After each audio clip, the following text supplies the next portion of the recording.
नमस्ते दोस्तों, मेरा नाम प्रिया है और मेरी शादी हो चुकी है और मेरे 2 बच्चे भी हैं। मैं एक साधारण सी महिला हूँ और जैसे बाकी लोगों की अपनी प्रेम कहानियाँ होती हैं, वैसे ही मेरी भी अपनी प्रेम कहानी है जो मैं आपसे साझा करना चाहती हूँ। शायद यह किसी को कुछ सिखा सके या उनके लिए मनोरंजन बन सके। वैसे मैं एक गोद ली गई बच्ची हूँ। मेरी माँ ने मुझे बताया कि अप्रैल 1992 में उन्होंने मुझे अपने घर के गेट के बाहर मुझे पाया था। तब मैं एक कंबल में लिपटी हुई नन्ही सी जान थी। तब मुझे एक फटे हुए कपड़े से बांधा गया था और तब मैं खून से सनी हुई थी। इसका मतलब था कि मेरा जन्म अभी अभी हुआ था और मेरी असली माँ ने मुझे वहीं छोड़कर चली गई थी। वैसे मुझे यह सब तब पता चला जब मैं लगभग 7 साल की थी। तब मेरे चचेरे भाई बहन मुझे ताने देते थे कि मैं गोद ली हुई बच्ची हूँ। तब यह सुनकर मुझे बहुत बुरा लगा, इसलिए मैंने अपने माता पिता से पूछा तो उन्होंने मुझे सच सच सब बताया कि हाँ, उन्होंने मुझे अपने घर के बाहर सड़क पर पाया था। लेकिन तब उन्होंने यह भी कहा कि चाहे कुछ भी हो जाए, वे मुझे हमेशा अपने सगे बच्चे की तरह ही प्यार करते हैं। मेरे माता पिता, यानी जिन्होंने मुझे गोद लिया था, उन्होंने उस समय मेरे असली माता पिता को ढूंढने की बहुत कोशिश की थी, लेकिन कोई नहीं बता सका कि वे कौन हैं। फिर उन्होंने मुझे एक नाम दिया, मुझे अच्छे कपड़े पहनाए, फिर पढ़ाया लिखाया और बिल्कुल अपने सगे बच्चे की तरह प्यार दिया। जिस दिन उन्होंने मुझे पाया था, उसी दिन को उन्होंने मेरा जन्मदिन मान लिया। अब जिन्हें मैं अपनी असली माता पिता मानती हूँ, वे बहुत अच्छे थे और उनकी आर्थिक स्थिति भी बहुत अच्छी थी, इसीलिए मेरा बचपन अच्छे से बीता। हालांकि जो मेरे साथ हुआ वो बहुत दुखद था। फिर भी मैं ईश्वर की आभारी हूँ कि मेरे असली माता पिता ने भले ही मुझे छोड़ दिया, लेकिन मुझे जिस परिवार ने पाला पोसा, उन्होंने मुझे बहुत प्यार दिया, अपनों से बढ़कर। तब मेरे जीवन में सबसे अच्छी बात यह रही कि मेरा जो भाई है था, विवेक भैया, वह मुझसे 3 साल बड़ा था और वह हमेशा मेरा साथ देता था। जैसे जब कोई मुझे तंग करता तो वही मेरा रक्षक बनता। वह बहुत अच्छा और ख्याल रखने वाला भाई था। मुझे अब भी याद है, जब मेरा 7वां जन्मदिन था, तब हमारे रिश्तेदार पार्टी में आए हुए थे। तभी मेरे कुछ चचेरे भाई बहन अपने माता पिता की बातें सुनकर मुझे चिढ़ाने लगे कि मैं तो बस किसी और की छोड़ी हुई नाजायज औलाद हूँ। तब उन्होंने मुझे अपमानित करने की बहुत कोशिश की और मुझे गंदे शब्द भी बोले। तब उसी समय मेरे विवेक भैया ने अपने ही चचेरे भाई पर गुस्से में आकर मुक्का मार दिया। फिर झगड़ा इतना बढ़ गया कि बड़े लोग भी आपस में लड़ने लगे। तब बचपन में जो बातें मेरे बारे में लोगों को पता चली थीं, उससे उन्होंने धीरे धीरे मेरा मजाक बनाना शुरू कर दिया। तब ये बात केवल घर तक ही नहीं रही, बल्कि मेरे स्कूल तक भी पहुंच गई। अब वहां भी बच्चे मुझे चिढ़ाने लगे, लेकिन सौभाग्य से मैं और मेरे भैया विवेक एक ही स्कूल में पढ़ते थे, इसलिए मेरे पास हमेशा एक रक्षक होता था। वैसे मेरे विवेक भैया कद काठी में काफी बड़े थे और मेरे दुबले पतले क्लासमेट लड़के उनसे डरते थे। तब भैया मेरी असाइनमेंट और प्रोजेक्ट्स में भी मदद किया करते थे। वह हमारे स्कूल के टॉप स्टूडेंट में से थे और हमेशा स्कूल की प्रतियोगिताओं में भाग लेते थे। विवेक भैया दिखने में भी अच्छा थे, इसलिए स्कूल की कई लड़कियां उनसे प्रभावित थीं। वैसे जब भी फ्रेंडशिप डायरी, यानी वो डायरी जिसमें दोस्त एक दूसरे के बारे में लिखते थे, उसमें जब भी पूछा जाता कि तुम्हें किस पर क्रश है, तो अक्सर लड़कियां मेरे भैया का नाम ही लिखती थीं। फिर धीरे धीरे मुझे भी भाई गुपचुप पसंद आने लगे। अब वह मेरे दिल और दिमाग में भी रहने लगे और एक दिन तो मुझे खुद यह स्वीकार करना पड़ा कि अब मुझे उनसे प्यार हो गया है।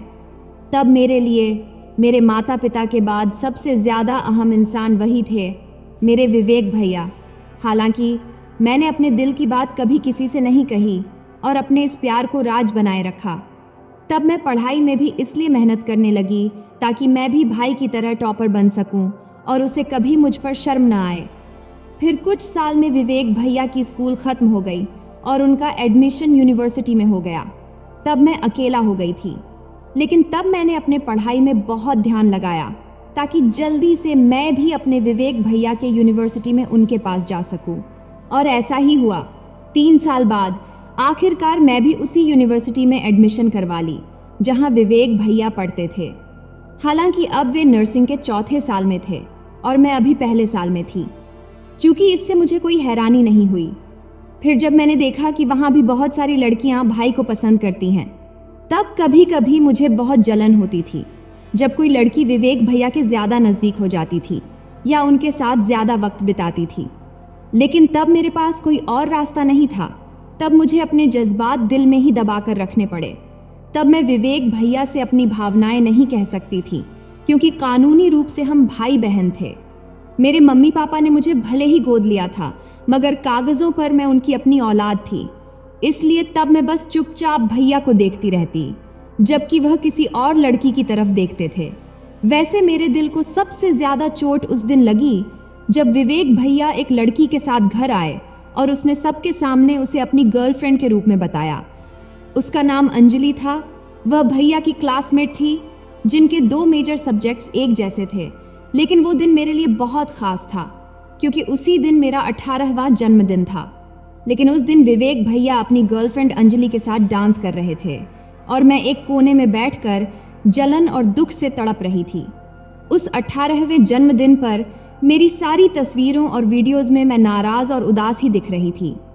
जब भैया ने वो तस्वीरें देखीं तो उसने मुझसे पूछा भी, लेकिन तब मैं उनसे कुछ बता नहीं सकी, बल्कि मैंने अपने प्यार और जलन को सालों तक दिल में छुपाए रखा। उधर भैया और अंजलि का रिश्ता लंबे समय तक चलता रहा। तब दोनों ने साथ में पढ़ाई जारी रखी और फिर मेडिकल की पढ़ाई में भी दाखिला ले लिया। तब भैया अक्सर अंजलि को हमारे पारिवारिक कार्यक्रमों में भी काटे थे। तब मुझे यह देखकर हैरानी होती थी कि हमारे मम्मी पापा उसे कितनी आसानी से स्वीकार कर चुके थे, क्योंकि उन्हें भी अंजलि बहुत पसंद आ गई थी और वे चाहते थे कि भैया उसी से शादी करे। फिर धीरे धीरे मेरे मन में जलन और ईर्ष्या बढ़ने लगी। मुझे ऐसा लगने लगा जैसे अंजलि मेरी जगह ले रही हो, मेरे परिवार की भी और सबसे ज़्यादा विवेक भैया की। एक बार तो ऐसा हुआ कि विवेक भैया और अंजलि बाहर खाना खाने गए, लेकिन मुझे साथ नहीं ले गए। उस दिन मैं स्कूल से थोड़ा लेट आई थी, क्योंकि क्लास का प्रोजेक्ट पूरा करना था। तब मैंने भैया को मैसेज भी किया था कि मैं घर आ रही हूँ, लेकिन तब उन्होंने जवाब तक नहीं दिया। ऐसे ही धीरे धीरे भैया मेरा जन्मदिन भी भूलने लगे। अब मेरे 21वें जन्मदिन आने वाला था, तो मेरे 21वें जन्मदिन पर विवेक भैया पार्टी में आना तो दूर, एक मैसेज तक नहीं किए। फिर अगले दिन जब मैंने खुद उन्हें याद दिलाया, तब जाकर उन्हें ध्यान आया और तब वह भी ऐसे चौंक गए जैसे कुछ याद ही नहीं था उन्हें। हालांकि जन्मदिन पर मैं पूरी रात उनके आने का इंतज़ार करती रही, लेकिन उन्होंने कोई खबर नहीं दिया। ये तो बाद में पता चला कि वो और अंजलि 2 दिन के लिए शिमला छुट्टी मनाने गए थे। उस समय मुझे बहुत बुरा लगा, क्योंकि भैया अब मुझे नहीं बल्कि अपनी गर्लफ्रेंड को ज़्यादा अहमियत देने लगे थे।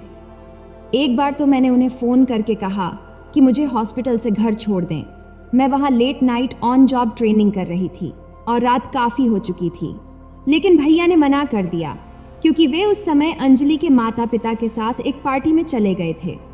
तब मजबूरी में मुझे खुद ही टैक्सी का इंतज़ार करना पड़ा। पर उस रात कुछ भयानक घटना हो गया। मैं टैक्सी के लिए सड़क पर खड़ी थी, तभी एक शराबी आदमी मेरे पास आया और कुछ गलत करने की कोशिश करने लगा और मेरी स्कर्ट फाड़ दिया, जिससे मैं बहुत डर गई थी। तब सौभाग्य से उसी समय एक युवक वहां आया जिसने मेरी बहुत मदद की। उसका नाम रॉकी था। उसने उस शराबी को बुरी तरह पीटा, हालांकि वो आदमी किसी तरह भाग निकला। फिर रॉकी ने मुझे मेरे घर तक सुरक्षित पहुंचाया और मेरे घर वालों को सारी बात भी बताया। तब सारी बात सुनकर मम्मी पापा भैया पर बहुत नाराज़ हुए कि उन्होंने पार्टी को ज़्यादा अहमियत दिया और मुझे अकेले छोड़ दिया। जब विवेक भैया घर आए तब उन्होंने मुझसे माफ़ी मांगी, लेकिन तब मैं बहुत नाराज़ थी, इसलिए मैंने उनसे बात नहीं की। रॉकी उस दिन के बाद से मुझसे धीरे धीरे बातें करना शुरू कर दिया और मुझसे दोस्ती बढ़ाने लगा। फिर वह मुझे पसंद करने लगा और मुझसे अपने दिल की बात भी कह डाला। फिर मेरे मम्मी पापा को बता दिया। तब मम्मी पापा को भी वह पसंद आया, इसलिए उन्होंने उसे मेरा मनचाहा रिश्ता मान लिया। हालांकि मैंने उसे अभी तक हाँ नहीं कहा था। एक दिन विवेक भैया ने मुझसे पूछा, क्या तुम रॉकी का प्रपोजल स्वीकार करोगी? इस पर मैंने चिढ़कर जवाब दिया, क्यों? आपको इससे क्या फर्क पड़ता है? वैसे भी आप तो हमेशा दूसरों को ही ज्यादा जरूरी समझते हो ना। इतना कहकर मैंने भैया से मुंह फेर ली। तभी भैया ने फिर कहा, क्या तुम अब भी मुझसे नाराज हो? मैंने माफी मांगा ना। और वैसे भी उस रात तुम्हारे साथ कुछ बुरा तो नहीं हुआ ना? इस पर मैंने रोते हुए कहा, अगर रॉकी नहीं आता तो पता नहीं उस रात मेरे साथ क्या हो जाता। और वैसे भी तुम हमेशा अपनी गर्लफ्रेंड को ही ज्यादा अहमियत देते हो। मेरे लिए तुम्हारे पास समय ही नहीं है ना? इस पर विवेक भैया ने गंभीर होकर कहा, प्रिया, तुम मेरी बहन हो। मैंने कभी ये नहीं माना कि तुम गोद ली हुई हो। मेरे लिए तुम हमेशा मेरी सगी बहन जैसी रही हो। लेकिन तब मैं खुद को रोक नहीं पाई और बोल पड़ी, लेकिन मेरे दिल में तुम्हारे लिए सिर्फ एक बहन जैसी भावना नहीं है भाई, क्योंकि मैं तुमसे प्यार करती हूँ भैया। मुझे पता है कि तुम्हारे लिए मैं सिर्फ एक बहन हूँ, लेकिन मैं बचपन से ही तुम्हें चाहती रही हूँ। और अब तो वो ध्यान और प्यार भी नहीं मिलता मुन्ने जो पहले मिलता था। इतना कहकर मैं जोर जोर से रोने लगी। तभी विवेक भैया ने धीरे से कहा, प्रिया, यह तुम भी जानती हो ये मुमकिन नहीं है जो तुम सोच रही हो। इसलिए प्रिया, अपने दिल से ये सब निकाल दो और भूल जाओ। तब मैंने कांपती हुई आवाज में पूछा, तो इसका मतलब तुम्हें मेरे इस प्यार के बारे में पहले से ही पता था ना आपको? इस पर विवेक भैया बोले, हाँ, एक दिन मैं तुम्हारे कमरे में गया था और गलती से मैंने तुम्हारी वो डायरी पढ़ लिया था। यह सुनकर मैं समझ गई कि शायद उसी दिन से भाई का व्यवहार मेरे प्रति बदल होगा। तभी विवेक भैया ने मुझसे कहा, प्रिया, तुम मेरी बहन हो और हमारे बीच का रिश्ता बस इतना ही हो सकता है। तब भैया की बातों से मैं समझ गई कि अब कुछ नहीं हो सकता, और फिर मैंने भैया से दूर हो जाना ही ठीक समझी। तब मुझे इस बात का बहुत दुख था, क्योंकि मैं कभी नहीं चाहती थी कि वो मेरे प्यार का जवाब इस तरह से दें। अब मेरी बस एक ही ख्वाहिश थी कि वो पहले की तरह मेरे करीब रहे, वैसे ही जैसे हम बचपन में हुआ करते थे। लेकिन अब यह शायद संभव नहीं है, क्योंकि अब जब से अंजलि भाई के जीवन में आई है, तब से सब कुछ बदल सा गया है। भैया और मेरे बीच की दूरी और भी बढ़ गई है। अब हमने बोलचाल भी कम कर दिया है। इसलिए अब तो मैं भी जानबूझकर देर रात घर लौटती हूँ, ताकि उन्हें न देखूं और खाना भी उनके साथ न खाऊं। हालांकि मम्मी पापा को भी ये सब महसूस होने लगा था, लेकिन मैंने उन्हें कह दिया कि मैं पढ़ाई में बिजी हूँ, क्योंकि मैं अब ग्रेजुएट होने वाली थी। इसलिए मैं कोशिश कर रही थी कि भैया के लिए जो फीलिंग्स हैं उन्हें भूल जाऊं, लेकिन दिल से उन्हें निकाल पाना बहुत मुश्किल था। फिर भी मैंने ठान लिया कि मैं अपने माता पिता को दुख नहीं दूंगी, क्योंकि अगर उन्हें मेरे और भाई के बारे में पता चला तो वो सह नहीं पाएंगे, टूट जाएंगे। इसलिए मैं नहीं चाहती थी कि मेरी वजह से उन्हें कोई चिंता हो, खासकर एक ऐसे रिश्ते की वजह से जो गलत था। हालांकि मैं जानती थी कि ये मेरा प्यार नामुमकिन है, क्योंकि हम एक ही घर में रहते थे और मैं भैया और अंजलि को रोज देखती थी, तो मुझे बहुत जलन होती थी। इसलिए मैंने रॉकी का प्रपोजल स्वीकार कर लिया, ताकि मेरा ध्यान कहीं और लग सके। फिर मैंने अपनी पूरी ध्यान पढ़ाई और रॉकी पर लगाने की कोशिश करने लगी। एक रविवार की बात है, मम्मी पापा बेंगलुरु गए थे बिजनेस ट्रिप के लिए, और हमारी काम वाली भी अपने घर गई थी अपने बच्चे का बर्थडे मनाने। तब घर में मैं अकेली ही थी। तब कुछ खास करने को नहीं था, इसीलिए मैं अपने कमरे में जाकर चुपचाप लेट गई। तभी अचानक मुझे नीचे हॉल से कुछ टूटने की आवाज आई, जिससे मैं डर गई और भाई का क्रिकेट बैट लेकर नीचे गई। तब मैं सोच रही थी कि कहीं कोई चोर तो नहीं घुस आया, लेकिन वहां भैया थे। वो वहां गिरे पड़े थे और चीजें उनसे टकराकर गिरी थीं। यह देखकर मैं भागकर भाई पास गई और फिर उन्हें उठाकर उनके कमरे तक ले गई। फिर मैं जैसे ही भाई को उनके कमरे में छोड़कर जाने लगी, तभी उसने मेरा हाथ पकड़ लिया और अचानक मुझे किस करने लगा। तब मुझे उसके मुंह से शराब की गंध आ रही थी। तब उसका वो चुंबन और जोर से बाहों में भरना मुझे कुछ अजीब सा लगा, लेकिन फिर भी मैंने कोई विरोध नहीं किया, क्योंकि हमेशा से ही मैं भाई को उसी नजर से देखता। इसलिए उस पल मैं सब कुछ भूल गई और उसके प्यार में पूरी तरह डूबने लगी। तभी भाई ने मुझे अपनी गोद में उठा लिया और हंसते हुए बिस्तर पर पटक दिया। तब उसके आंखों में शरारत और जुनून की चमक थी। नशे में डूबे हुए वे मेरे करीब आया और मेरे गालों को हल्के से चूमते हुए मेरे कानों में प्यार से फुसफुसाने लगे, प्रिया, मैं भी तुमसे बहुत प्यार करता हूँ। इतना कहते ही उसकी उंगलियां मेरे बालों में उलझ गईं और धीरे धीरे मेरी कमर पर सरकने लगीं। तब मैं भी उसके इस मस्ती और जुनून में खो गई। फिर उसने मेरी कमर को पकड़कर हल्के से खींचा और बातें करने लगा। तब मैं भी उसके बातों में सुर से सुर मिलाने लगी। तब कमरे में सिर्फ हमारी सांसों की आवाज़ें ही गूंज रही थीं। फिर रात धीरे धीरे और रंगीन होने लगी और हम एक दूसरे के प्यार में पूरी तरह डूबने लगे। करीब 20 से 25 मिनट बात करने के बाद जब मुझे कुछ टूटने और गिरने का एहसास हुआ, तभी अचानक से मेरे मन में ये ख्याल आया, हे भगवान, मैंने ये क्या कर दिया? ये इतनी बड़ी गलती मैंने कैसे कर दी, जबकि हम दोनों की जिंदगी में पहले से ही कोई है। और फिर मम्मी पापा का चेहरा मेरे सामने आने लगा कि अगर उन्हें इस बारे में पता चला तो उन पर क्या बीतेगी। यह ख्याल आते ही मैंने जल्दी से खुद को उसके बाहों से छुड़ाया और उसे बेड पर लिटा दिया। हालांकि तब भी भाई नशे में चूर था। फिर मैंने गुस्से में खुद से बोली, क्यों? आखिर क्यों किया तुमने ऐसा? ओ तो नशे में था, मगर तुम तो होश में थी ना, फिर क्यों किया ऐसा? तभी भाई ने आंखें बंद किए हुए धीमे से कहा, प्रिया, मुझे माफ कर दो, लेकिन मैं तुमसे बहुत प्यार करता हूँ। ये सुनकर मैं और हैरान हो गई, क्योंकि तब मैं समझ नहीं पा रही थी कि मुझे खुशी होनी चाहिए या दुखी। इसके बाद मैं वहाँ से निकल गई और अपने कमरे में जाकर बंद हो गई। तब मेरा पूरा दिमाग उसी सोच में उलझा हुआ था जो कुछ देर पहले मेरे साथ हुआ था। इसलिए अब मैं सोचने लगी कि क्या ये सब उसने नशे की हालत में किया, और इसी सोच में मुझे कब नींद आई मुझे पता ही नहीं चला। फिर अगले दिन जब मैं अपने कमरे से बाहर निकल रही थी, तब विवेक भैया मेरे रास्ते में खड़े हो गए। तब मैंने अपनी नज़रें उनसे चुराते हुए पूछी, क्यों, क्या हुआ भैया? कुछ चाहिए क्या आपको? इस पर भाई ने कुछ नहीं कहा, बस मुझे देखते रहे। यह देखकर मैं घबरा गई और बोली, मैं जानती हूँ भैया कि जो कल रात हुआ वो कोई सपना नहीं था, यह हम दोनों ही जानते हैं। इतना सुनते ही विवेक भैया बोले, क्या हुआ कल रात? कुछ भी तो नहीं हुआ कल रात, वो बस एक किस ही तो था जिसका कोई मतलब ही नहीं।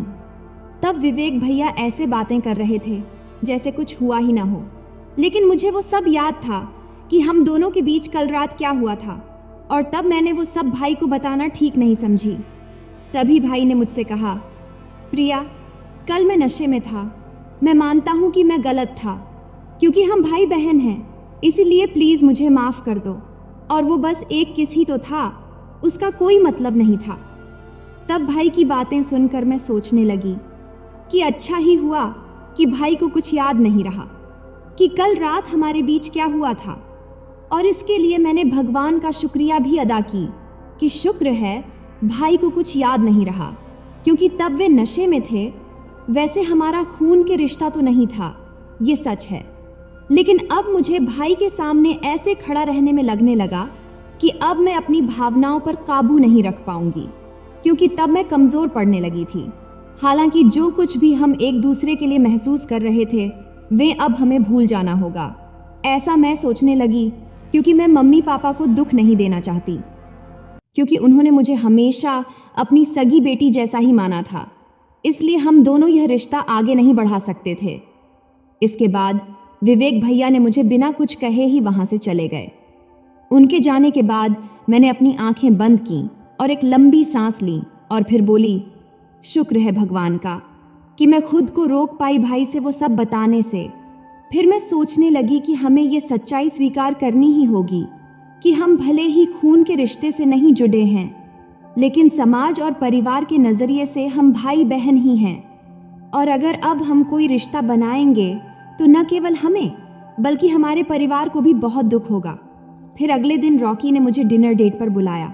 जब मैं वहाँ पहुँची तो उसने मुझे फूलों का एक खूबसूरत सा गुलदस्ता दिया। वैसे रॉकी बहुत ही अच्छा इंसान है, शांत, समझदार और पढ़ा लिखा। फिर भी मैंने कई बार उसे नज़रअंदाज किया है, उसकी भावनाओं को नहीं समझी हूँ, लेकिन उसने कभी कोई शिकायत नहीं किया। अभी हम खाना खा ही रहे थे कि तभी विवेक भैया और अंजलि उसी रेस्टोरेंट में आ गए। उन्हें देखकर मैं सोचने लगी, इतने सारे रेस्टोरेंट्स में से आखिर वही क्यों? इतने सारे रेस्टोरेंट्स थे तो उन्हें भी उसी रेस्टोरेंट्स में खाना खाना था जहां हम थे। फिर जब रॉकी ने उन्हें देखा तो वो थोड़ा असहज हो गया। अब हम सभी एक ही टेबल पर बैठ गए थे। ताकि एक दूसरे के फ्यूचर इन लॉज को जानने का मौका मिले। तब मुझे बिल्कुल भी अच्छा नहीं लग रहा था, लेकिन फिर भी मैंने अपने चेहरे पर मुस्कान बनाए रखी, क्योंकि मैं नहीं चाहती थी कि रॉकी या अंजलि को कुछ भी अजीब लगे। इसलिए मैं पूरे समय रॉकी के साथ प्यार से पेश आई। तब मैंने वो सारी कोशिश की कि विवेक भैया मुझे देख सकें कि मैं अब खुश हूं, कि मेरे और रॉकी के बीच सब कुछ ठीक चल रहा है, क्योंकि तब मैं यह नहीं चाहती थी कि उन्हें लगे कि मैं अब भी हम दोनों के बीच की उस रात की बातचीत सोच रही हूँ। फिर जब खाना खत्म हुआ तो फिल्म देखने की हमारी प्लानिंग हो गई। फिर हम सिनेमा गए और तब मैंने सिनेमा हॉल में अपनी नज़रों से देखी कि कैसे अंजलि विवेक भैया के कंधे पर झुकी हुई थी। और तभी सिनेमा के सीन में बिजली चमकी तो अंजलि ने हल्के से भाई के गाल पर किस कर लिया। यह देखकर मुझे बहुत जलन हुई, लेकिन मैंने खुद को रोक लिया। वैसे भी मुझे कोई हक नहीं था जलने का, और वो सब गलत भी था। फिर शाम भी खत्म हुई, लेकिन मेरा दिल अब भी भारी था, क्योंकि अब मैं सोचने लगी थी कि जब हम नहीं होते होंगे तो अंजलि शायद भाई के और भी करीब होती होगी। सिनेमा खत्म होने के बाद जब हम कार में घर जा रहे थे, तब रॉकी ने मुझसे पूछा, सब ठीक है?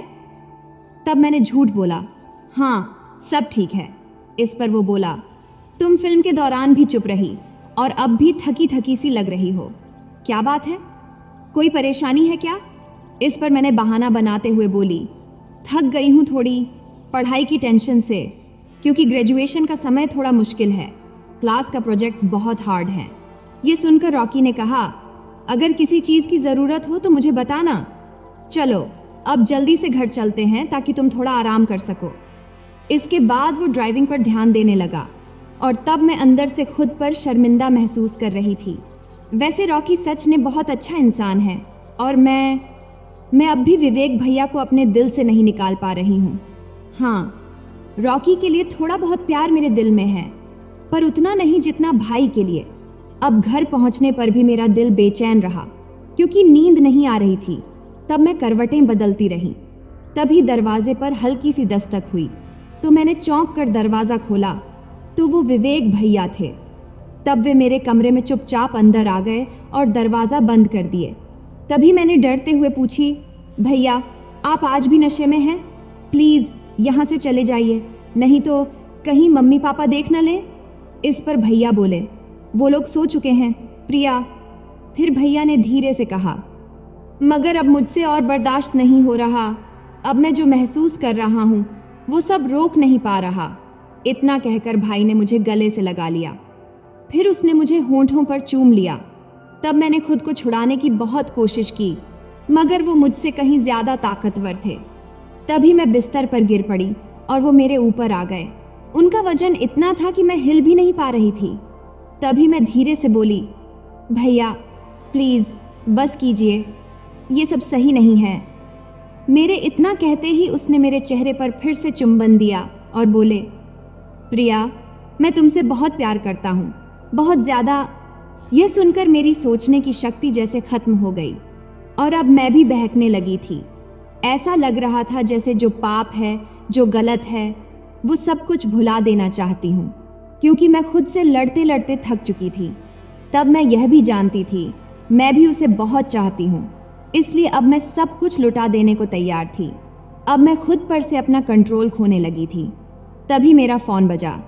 तब फ़ोन का रिंग सुनकर मुझे ऐसे लगा जैसे किसी ने मुझे झकझोर कर होश में ला दिया हो।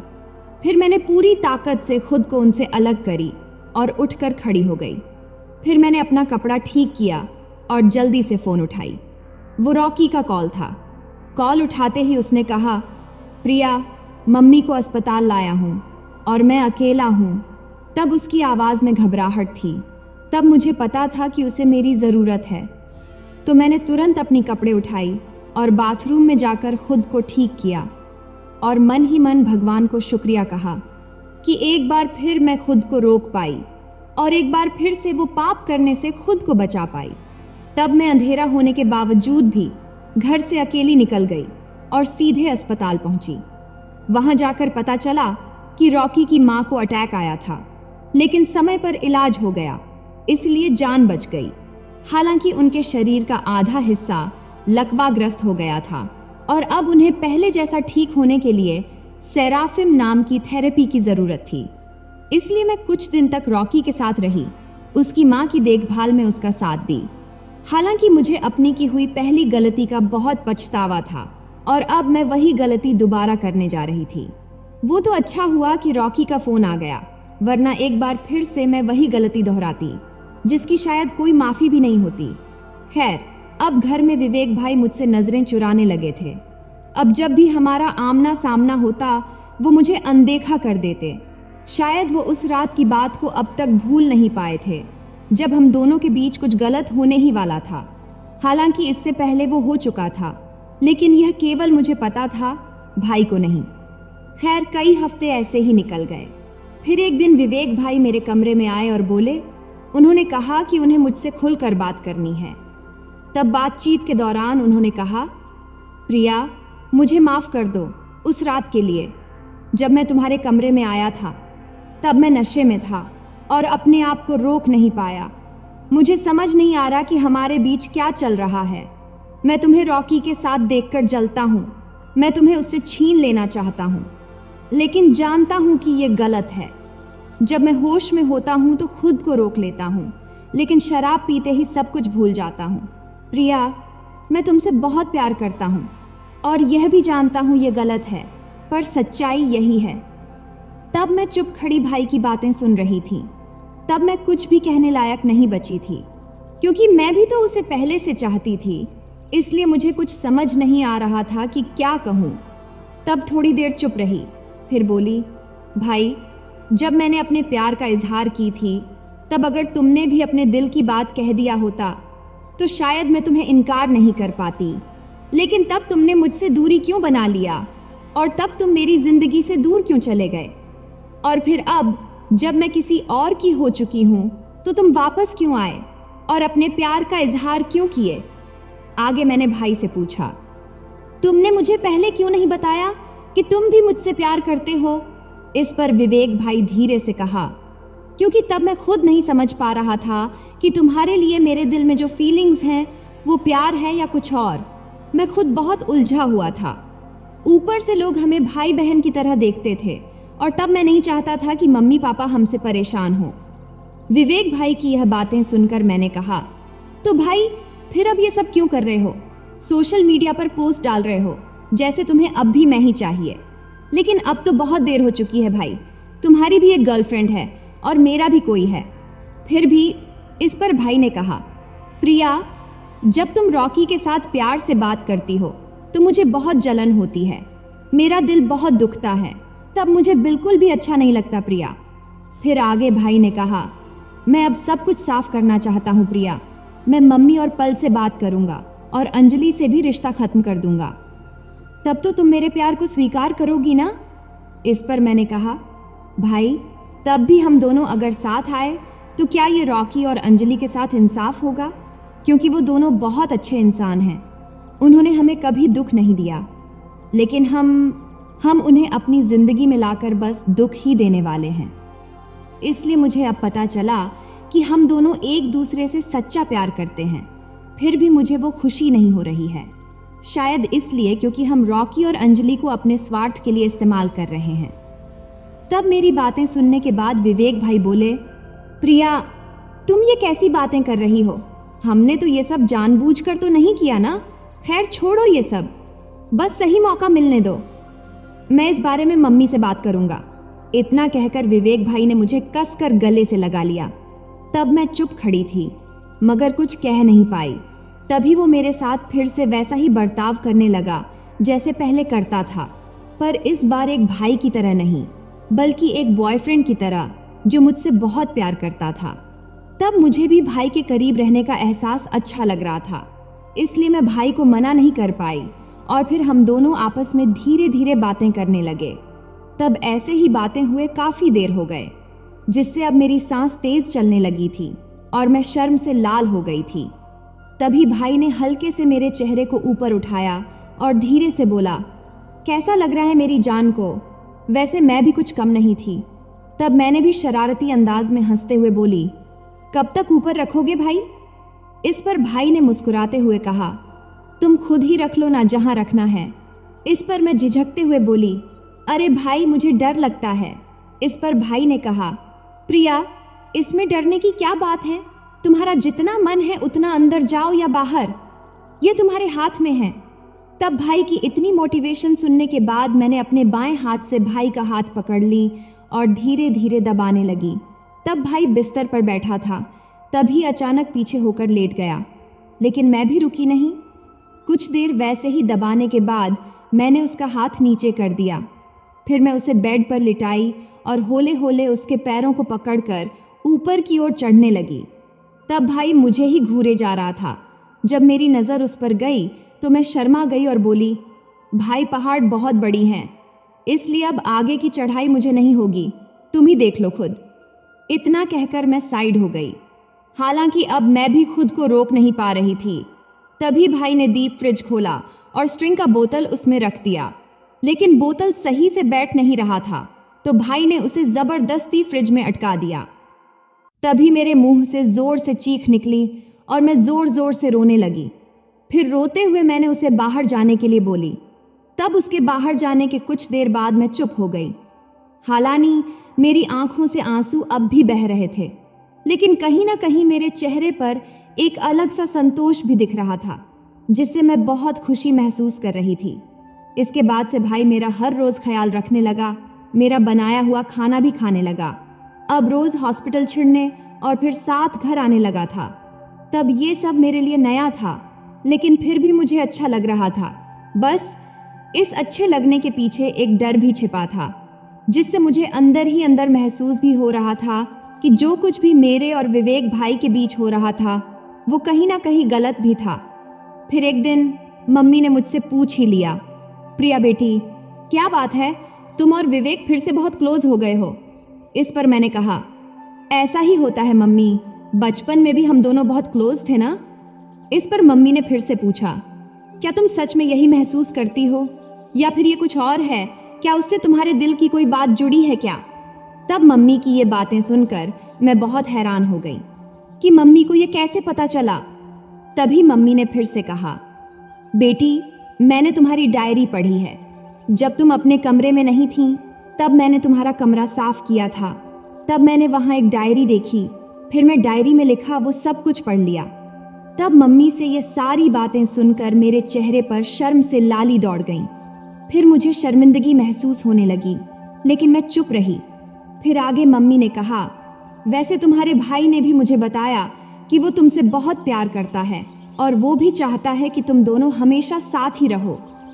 यह सुनकर मैं और भी घबरा गई। फिर मैंने सोचने लगी, मेरी डायरी ने मुझे ही नुकसान पहुंचा दिया।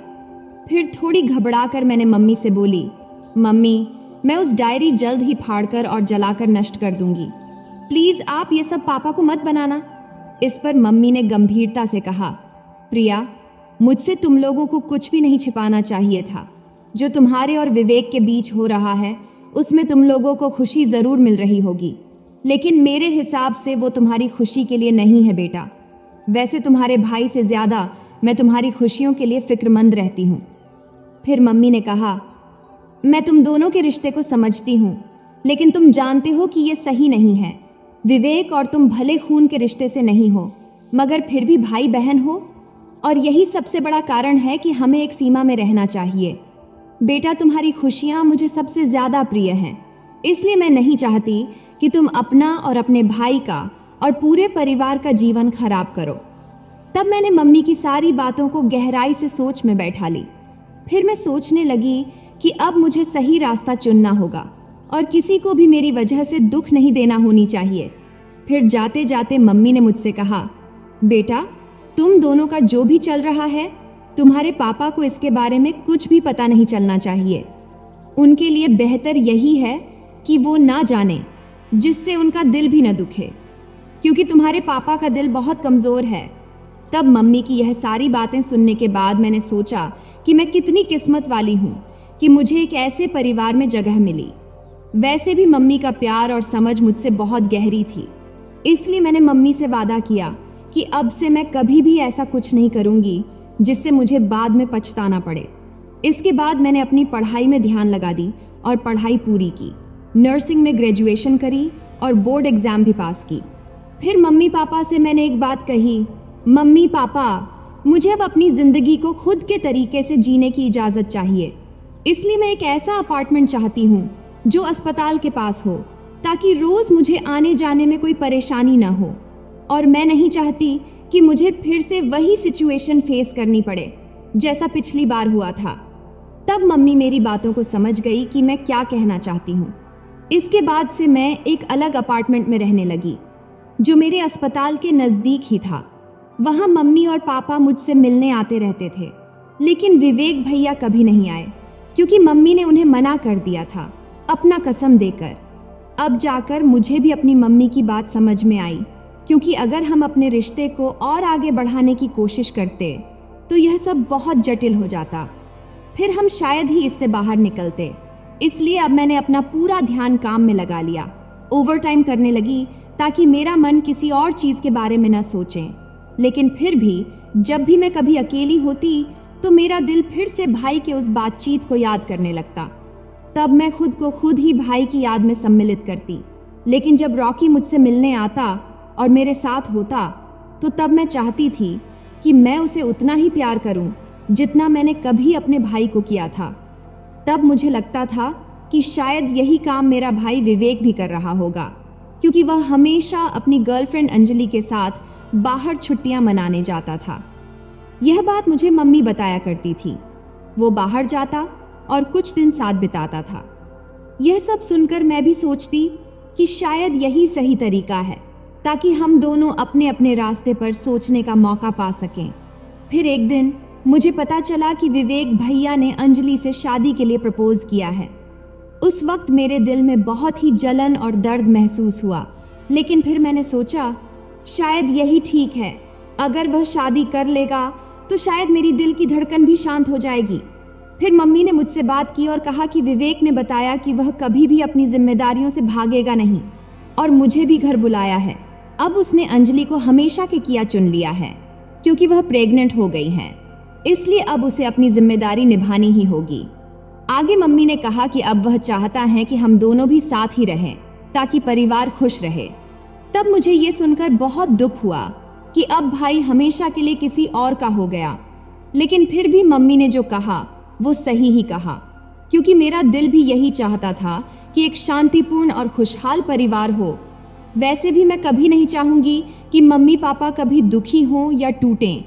लेकिन अब मैं यह सोचने लगी थी कि अब मेरी जिंदगी को फिर से पटरी पर कैसे लाया जाए। एक दिन विवेक भाई ने मुझे आवाज दिया। तब मैं उसके और अंजलि के शादी के निमंत्रण कार्ड तैयार कर रही थी। तब मैंने पूछा, आपको क्या चाहिए भाई? इस पर भाई बोले, तुम्हें समझाने की जरूरत नहीं है प्रिया, मैं यह जानता हूँ। मैं बस यह कहना चाहता हूँ कि एक दिन अंजलि ने मुझे अपने दोस्तों की पार्टी में साथ के गई थी। उस पार्टी में मैंने इतना पी किया कि कुछ होश नहीं रहा। फिर आगे तुम जानती ही हो कि लाइन के बाद मैं क्या कर देता हूँ। ऐसे में अंजलि प्रेग्नेंट हो गई। इसीलिए अब मैं बस इतना कहूँगा प्रिया कि हम स्वार्थी नहीं बन सकते, क्योंकि अगर हमने जिद किया तो बहुत से लोग दुखी होंगे। इसलिए प्रिया तुम खुद को संभाल लेना। इस पर मैंने अपनी आंसू छिपाते हुए बोली, भाई मैं भी यह नहीं चाहती कि मेरे होने वाले भतीजे या भतीजी के पास पिता ना हो। इसलिए आप अंजलि को दिल से अपना को और अपनी जिंदगी में हमेशा खुश रहो भाई। इतना कहकर मैंने भाई को गले से लगा ली और बोली, विवेक भाई, जो भी हुआ उसे हम भूल जाते हैं, लेकिन केवल इस जन्म के लिए हम भाई बहन रहेंगे। अगले जन्म में मैं तुम्हारी पत्नी बनाना चाहूंगी और यही मेरे लिए काफी है। ये मंजूर है ना भाई? क्योंकि मैं आपको बहुत चाहती हूँ, लेकिन इस जन्म में मैं आपको आजाद करती हूँ। इस पर विवेक भैया हंस पड़े और वादा किया कि अगले जन्म में हम जरूर अपने प्रेम को शादी तक लेकर जाएंगे। इसके बाद विवेक भाई और अंजलि की शादी हो गई और तब जब वे मंडप में बैठे अंजलि की मांग भर रहे थे तो यह देखकर मुझे अपने आंसू रोकने में बहुत मुश्किल हो रही थी। इसलिए मैं वह से उठकर बाहर निकल आई। तब रॉकी बाहर ही खड़ीड़ा था। मुझे रोते देखकर उसने पूछा, तुम क्यों रो रही हो प्रिया? क्या हुआ तुम्हें? इस पर मैंने कहा, कुछ नहीं रॉकी, ये खुशी की आंसू है मेरे भाई की शादी जो हो रही है। इस पर रॉकी बोला, यह तो होना ही था एक दिन प्रिया, और अच्छा ही हुआ प्रिया, अब हमारा भी रास्ता क्लियर समझी। फिर रॉकी ने मुझे हल्के से चिढ़ाते हुए कहा, वैसे अब हमें भी आगे बढ़ना चाहिए। कहो तो तुम इसी मंडप में मैं भी तुम्हारी मांग भर दूं। तब मैंने रॉकी की बातें काटते हुए बोली, रॉकी अभी नहीं, हमारी शादी इससे भी शानदार तरीके से होगी। फिर मैंने रॉकी से वादा करी कि मैं उसके लिए एक अच्छा साथी बनूंगी और कभी भी उसे दुख नहीं दूंगी, क्योंकि विवेक भाई के लिए मेरा प्यार अब एक बंद पन्ना बन चुका था और मैंने अपनी उस डायरी को भी जलाकर उस सीक्रेट को भी खत्म कर दिया ताकि मेरे और विवेक भाई के राज कोई और न जान सके। कई सालों बाद मैंने और रॉकी ने भी अपना परिवार बना लिया और फिर हमारे 2 बच्चे हुए। वहीं विवेक भाई और अंजलि के 3 बच्चे हुए। चूंकि मैं मानती हूँ कि शुरुआत में विवेक भाई के लिए मेरे दिल में एक खास एहसास था। शायद वो मेरा पहला प्यार था, मासूम, नाजुक और दिल से जुड़ा हुआ इसलिए। लेकिन तब हालात कुछ और थे कि घर वालों ने जब मेरे जन्म के समय ही मुझे गोद लिया, तब से विवेक भाई और मेरे बीच का रिश्ता भाई बहन का बन गया। इसके बावजूद भी हम दोनों यह समझते थे कि हमारे बीच क्या है, लेकिन फिर हमने उस एहसास को अपने मन में ही दबा दिया, क्योंकि कुछ रिश्ते समाज से नहीं, हालातों से बनते हैं। फिर वक्त बीता, विवेक भैया और अंजलि ने एक खुशहाल जीवन चुना और तब मैंने भी अपने जीवन साथी के रूप में रॉकी के साथ एक नया अध्याय शुरू की। वैसे रॉकी एक अच्छे पति हैं और हमारे बच्चे मेरी दुनिया हैं। मैं उनके साथ खुश हूँ, संतुष्ट हूँ। लेकिन कभी कभी जब रात की खामोशी में बीते पल दस्तक देते हैं तो दिल के किसी कोने में विवेक भाई की वो यादें अब भी जिंदा मिलती हैं, जिससे मुझे ना तो कोई शिकायत है और ना कोई चाह, बस एक खामोश एहसास है जो अब भी मुस्कुराता है। तब कभी हम दोनों ने चुपचाप एक वादा किया था, अगर ये जन्म हमारा नहीं हो सका तो अगले जन्म में हम जरूर एक दूसरे के होंगे, पति पत्नी बनकर, बिना किसी रोक टोक के। शायद यही सोचकर मैं आज अपने वर्तमान को पूरी ईमानदारी से जी रही हूँ, क्योंकि सच्चा प्यार सिर्फ पाने में नहीं, निभाने में भी होता है। तो दोस्तों, यही मेरी कहानी थी। एक अधूरा प्यार, एक पूरा जीवन और एक अगले जन्म की उम्मीद। तो दोस्तों, यह थी हमारी आज की छोटी सी कहानी। आपको यह कहानी कैसी लगी, कमेंट करके जरूर बताएं। अगर आपको यह कहानी पसंद आई हो तो इसे लाइक करें और अपने दोस्तों के साथ शेयर करें। आगे भी ऐसी ही रोमांचक कहानियों के लिए हमारे चैनल को सब्सक्राइब करें और बेल आइकन दबाना न भूलें ताकि आप हमारी कोई भी कहानी मिस न करें। धन्यवाद।